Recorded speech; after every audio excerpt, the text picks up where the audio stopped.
स्वागत है आपका फिर से टैक्स महाकुंभ में। हम जहां पर टैक्स की बारीकियों की बातचीत कर रहे हैं और आपको ये बता रहे हैं कि टैक्स बचेगा कैसे, कितना टैक्स कहां बचा सकते हैं और कौन कौन से बिल्कुल जो लॉजिकल या फिर लीगल रास्ते हैं जिनको अपनाकर आप अपनी सेविंग को बढ़ा सकते हैं और इन कॉम्प्लेक्सिटीज से निपटकर अपनी लाइफ को आसान भी बना सकते हैं। तो आज हम आपका ज्ञान वर्धन भी कर रहे हैं और बचत का भी वर्धन हम कर रहे हैं टैक्स महाकुंभ के जरिए। एक प्रश्न पंकज सर, तमाम लोगों के मन में उठते हैं कि क्या मैं होम लोन ले लूं, मेरा टैक्स बच जाएगा? तो इसको लेकर जरा बताइए कि कौन से होम लोन पर, किस तरह के घर पे, जो कहते हैं कि अंडर कंस्ट्रक्शन वाला घर है या फिर एक बना हुआ घर है, किस पे टैक्स बचता है? और क्या मैं फैमिली में किसी के नाम पे घर लेता हूं, माता पिता के नाम पर या फिर पत्नी के नाम पर या फिर अपने स्पाउस के नाम पर, थोड़े बेटर वर्ड्स में कहें तो कैसे बचेगा टैक्स? बिल्कुल, देखिए, जब आप होम लोन लेते हैं तो उस पर आपको टैक्स में छूट मिलती है अंडर सेक्शन 24B। लेकिन पहली बात यह है जो आपने कहा था अंडर कंस्ट्रक्शन, तो अंडर कंस्ट्रक्शन में जो आप इंटरेस्ट पे करते हैं, देखिए दो चीजें, प्रिंसिपल और इंटरेस्ट। तो प्रिंसिपल तो आपका अंडर सेक्शन 80C आता है, लेकिन जो इंटरेस्ट होता है वो अंडर सेक्शन 24B आपको टैक्स में छूट दिलाता है। ओल्ड टैक्स रिजिम में ये भी ध्यान रहे कि जब भी हम बात करें डिडक्शन की तो न्यू टैक्स रिजिम में ये प्रावधान नहीं है। अब ओल्ड टैक्स रिजिम में आपको बेनिफिट मिलेगा, लेकिन जो अभी अभिषेक आपने पूछा अंडर कंस्ट्रक्शन, तो जब कंस्ट्रक्शन कंप्लीट होगा उसके बाद ही आप बेनिफिट ले सकते हैं, उससे पहले बेनिफिट नहीं ले सकते। और उसके बाद में मान लीजिए कि आपका 31 मार्च 2024 को घर का कंस्ट्रक्शन कंप्लीट हो जाता है, तो इस केस में इस साल में भी आप एलिजिबल हैं ये बेनिफिट लेने के लिए। लेकिन उससे पहले जो आपने ड्यूरिंग कंस्ट्रक्शन जो पहले पे किया था उसके लिए क्या करेंगे, तो वो जो टोटल अमाउंट आपने पे किया था उसको आप अगले 5 साल में स्प्रेड ओवर 5 इयर्स आप क्लेम कर सकते हैं। तो यदि आपने टोटल 1 लाख रुपया पे किया था ड्यूरिंग कंस्ट्रक्शन टुवर्ड्स इंटरेस्ट, तो 20,000 रुपीज करके आप 5 साल में उसे क्लेम कर सकते हैं और प्लस इस साल का जो अपना टोटल इंटरेस्ट था वो भी आप क्लेम कर सकते हैं। लेकिन ध्यान रहे कि अगर ये सेल्फ ऑक्यूपाइड प्रॉपर्टी है तो जो इंटरेस्ट है उसकी लिमिट 2 लाख ही रहेगी। तो अल्टीमेटली 2 लाख है, उसमें ये बात तो तय है कि अंडर कंस्ट्रक्शन में जो पहले पे किया हुआ था उसको भी और इस साल में किया टोटल कर सकते हैं, लेकिन 2 लाख के लिमिट के अंदर। और अगर कंस्ट्रक्शन कंप्लीट नहीं हुआ है तो उस साल मैंने बोला कि कर ही नहीं सकते, उसके लिए अभी फिलहाल नहीं कर पाएंगे। दूसरी बात, अगर ये लेट आउट प्रॉपर्टी है तो लेट आउट प्रॉपर्टी में हालांकि आपके लिमिट नहीं है कि आपने कितना इंटरेस्ट पे किया, पूरा इंटरेस्ट क्लेम किया जा सकता है, लेकिन जो आपने घर रेंट पे दिया हुआ है उसकी जो रेंटल इनकम हुई है उसमें आप एडजस्ट करेंगे और फाइनली जो लॉस होगा उस लॉस की लिमिट अगेन 2 लाख ही है। तो ये तय है कि जो लॉस है वो 2 लाख से ऊपर नहीं हो सकता है, अगर लेट आउट प्रॉपर्टी भी है तो एडजस्ट करने के बाद।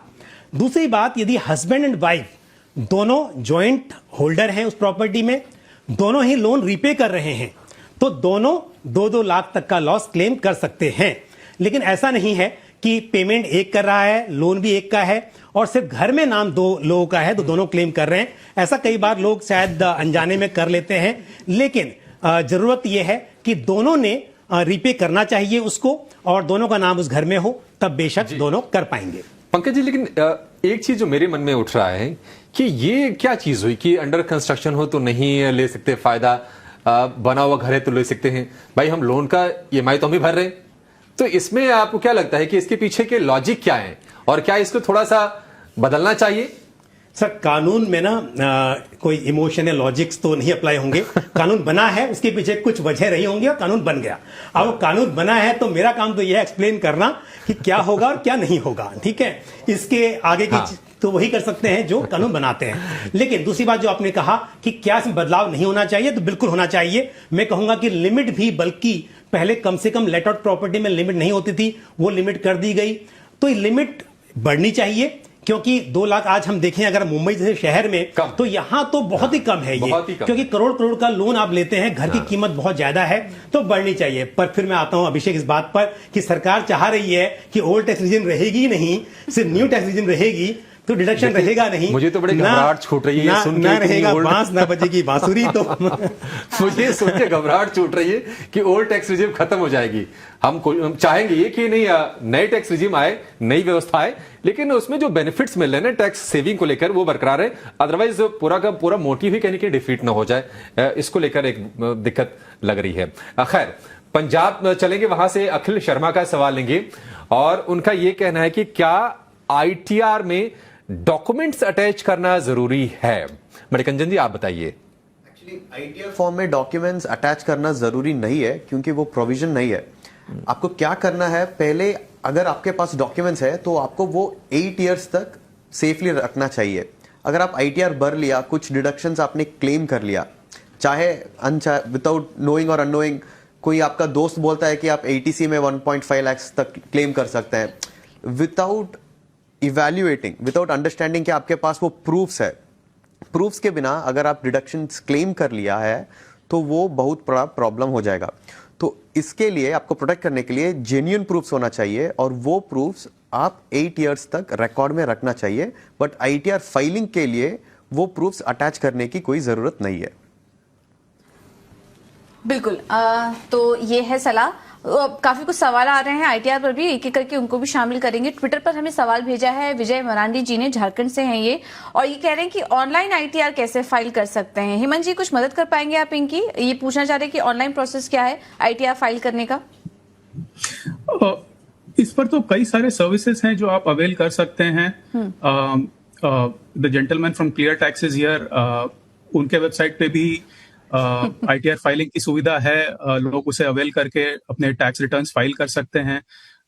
ये online documentation, online form filing ने काफी इस पूरे प्रोसेस को आसान कर दिया है। तो आप ऑनलाइन जाइए, अपने ऑप्शंस ढूंढिए और पेमेंट करके आप अपने टैक्स रिटर्न्स भर दीजिए।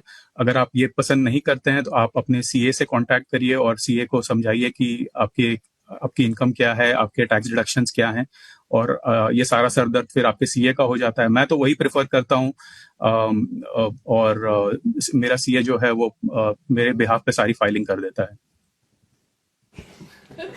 ओके, चलिए अब आगे बढ़ते हैं। काफी लोग यही करते हैं। जी, थोड़ा इजी पड़ जाता है। आज से थोड़े से कम हो जाएंगे वैसे। हाँ, ये टैक्स महाकुंभ देखने के बाद बिल्कुल थोड़े से ना डर और झिझक जो होती है टैक्स को लेकर, क्योंकि टैक्स सुनते ना थोड़ी सी सिर में दर्द उठती है, तो उसका थोड़ा निराकरण आज इस मंच के जरिए हो जाएगा। नहीं, फिर हमें भी लगता है बहुत सारे डिडक्शंस हैं जो कि कहीं मिस ना हो जाए, बहुत टेक्निकलिटीज हैं। तो इस शो के दौरान हमने बहुत सारी टेक्निकलिटीज को समझाने की सरल भाषा में कोशिश की। पर चलिए अब आगे बढ़ेंगे। एक और दर्शक है जो कि व्हाट्सएप के साथ हमारे साथ जुड़े हैं, सचिन यादव यूपी से।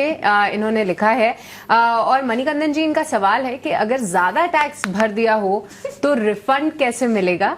क्या कुछ इसके लिए प्रोसेस है और कैसे वो रिफंड पा सकते हैं? कितना टाइम लगता है? आजकल तो ये प्रोसेस बहुत ही जल्दी हो गया है, इस पे भी आप बताइए।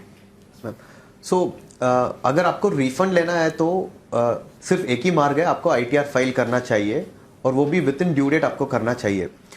तो पहले आईटीआर प्रोसेसिंग का टाइम था 93 डेज से ज्यादा, अभी तो लगभग एवरेज टाइम है 10 to 15 डेज के अंदर ही आपका आईटीआर रिटर्न प्रोसेस हो जाता है और रिफंड भी, एलिजिबल रिफंड आपको डायरेक्टली बैंक अकाउंट में क्रेडिट मिल जाएगा। तो कंडीशंस, अगर आपने ज्यादा टैक्स पे कर लिया तो ये है, पहले आपका आईटीआर फाइल करना है। दूसरा, अगर आप एलिजिबल है कि नहीं वो देखना चाहिए। ऐसा नहीं कि सैलरी में टीडीएस ज्यादा डिडक्ट हो गया तो मेरा टैक्स ज्यादा प्री पेमेंट ऑफ टैक्सेस ज्यादा हो गया, वो नहीं है सर। आपको पहले आईटीआर प्रिपेयर करना चाहिए, उसके साथ साथ आपको ये चेक करना चाहिए कि कौन सा टैक्स रिजाइम बेनिफिशियल है आपका। अगर आपने न्यू रिजाइम पे टैक्स डिडक्ट हुआ है बट आपको ओल्ड रिजाइम बेनिफिशियल है तो आपको रिफंड मिल जाएगा। तीसरा, आईटीआर फाइल करने समय आपको एक बैंक अकाउंट नंबर भी मेंशन करना चाहिए अलॉन्ग विद आईएफएससी कोड, और ये बैंक डिटेल्स आपके इनकम टैक्स प्रोफाइल में अपडेट होना चाहिए और bank account details pre validate भी होना चाहिए। अगर ये 4 कंडीशंस आपने मीट कर लिया तो आप रिटर्न फाइल कर सकते हैं, and with in 15 to 20 days, जो भी नॉर्मल प्रोसेसिंग टाइम है डिपार्टमेंट का अभी जो चल रहा है एवरेज प्रोसेसिंग टाइम, उस टाइम के अंदर आपको जो भी एलिजिबल रिफंड है डिपार्टमेंट प्रोसेस करके आपको डायरेक्ट बैंक अकाउंट में क्रेडिट कर देंगे। ओके, ये कुछ टेक्निकलिटीज हैं जो कि समझाई, पर पंकज जी एक और सवाल जो कि हमारे कई सारे दर्शक भी पूछ रहे हैं वो है कि जो सीनियर सिटीजन्स हैं उनको क्या कुछ टैक्स के बेनिफिट्स मिलते हैं, क्योंकि जब हम कॉलर शोज भी करते हैं तो स्टॉक मार्केट में भी कई सारे सीनियर सिटीजन्स हैं और अब तो जिस तरीके को लेके उनकी नॉलेज बढ़ रही है वो कई सारे स्टॉक्स में इन्वेस्ट भी करते हैं, तो क्या कुछ बेनिफिट्स हैं जो कि उनको ध्यान में रखने चाहिए, इसके बारे में बताइए। देखिए, सीनियर सिटीजन्स और सुपर सीनियर सिटीजन्स तो दो कैटेगरीज हैं, 60 ईयर्स टू 80 ईयर्स, और 80 ईयर पूरे हो गए हैं उसके बाद में आप सुपर सीनियर या वेरी सीनियर सिटीजन्स कहलाते हैं। तो यहाँ पर एक तो slab rate, old tax regime में जैसे हम बात करते हैं कि 2.5 लाख की का थ्रेशोल्ड लिमिट है, फिर 2.5 से 5 लाख, तो वहां पर 3 लाख हो जाता है, और अगर सुपर सीनियर सिटीजन है तो 5 लाख तक आपका के बाद आपके स्लैब स्टार्ट होते हैं, वहां तक आपको थ्रेशोल्ड लिमिट है, कोई टैक्स नहीं एप्लीकेबल होता है।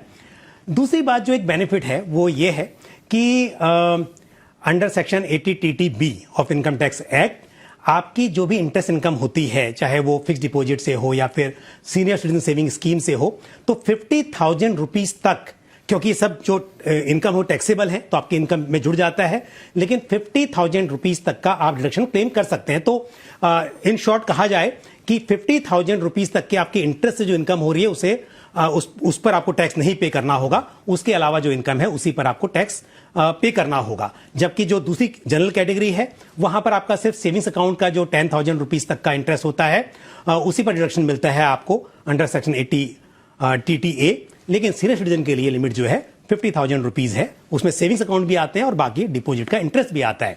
उसके अलावा जो बाकी के आपकी इनकम हो रही है उस पर आपको उसी तरह से टैक्स पे करना होगा।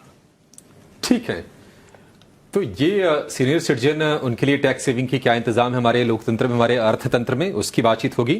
क्रिप्टो को लेकर एक और सवाल है सिद्धार्थ, आपसे उसका जवाब चाहेंगे। ये बताइए कि सेम ITR में हम क्रिप्टो से कमाई का ब्यौरा दे सकते हैं या फिर उसके लिए कोई अलग से ITR भरना पड़ेगा? नहीं, सेम ITR के अंदर ही आपको जाना है। उसके अंदर इनकम फ्रॉम BDA का एक ऑप्शन होगा, वहां पे आपको आपका इनकम डिक्लेयर करना है, दैट्स ऑल। बट इसके कैलकुलेशन को लेके या ऐसे और उसमें कोई डिटेल्स नहीं आ रही है।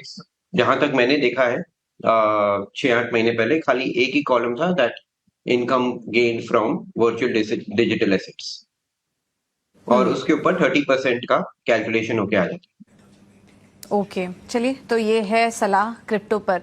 देखिए, इसमें टॉपिक काफी सारे हैं, एक और टैक्स महाकुंभ करने की शायद जरूरत पड़ जाए हमें। टैक्स महाकुंभ पार्ट 2 बिल्कुल लेकर आना चाहिए, क्योंकि काफी सारे सवाल थे, दर्शकों के सवाल भी इतने सारे आ रहे हैं, लेकिन समय की थोड़ी कमी है, इसलिए हम सब एक्सपीरियंस ये रहा कि थोड़ा सा ना दर्शकों को ज्यादा समय देना पड़ेगा, क्योंकि सवाल उनके मन में जो उठ रहे हैं, हमारे मन में हो सकता है कि उतने बेसिक सवाल ना उठे तो हम शायद उसको एड्रेस भी ना करें, कर पाए। लेकिन जो दर्शकों के सवाल आते हैं ना, वही हमारी कमाई भी है।